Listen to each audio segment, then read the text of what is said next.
তেল ছাড়াই কিনা বাগান লইছি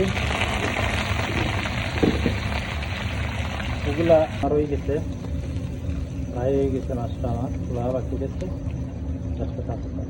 তরকারি দিকে আমার ইয়েটা হয়ে গেছে অনিয়নটা জলটা ফ্রাই করছি ওইটা ভালো একটা টেস্টি একটা টক দিয়ে মুখে কখন দিলাম গ্রিন চিলি আর টমাটো এর আগে দিছি না মেল্টিং বেশি এগুলো অত বেশি মেল্টিং না যার সাথে খুব খাইব এটা খুব সুন্দর হয়ে যাবে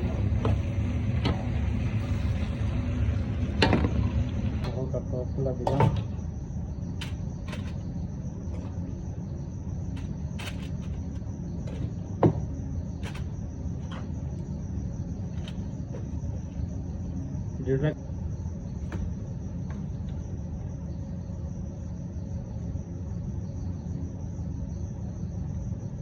নাইস একটা ডিশ এসে কিলো হইলো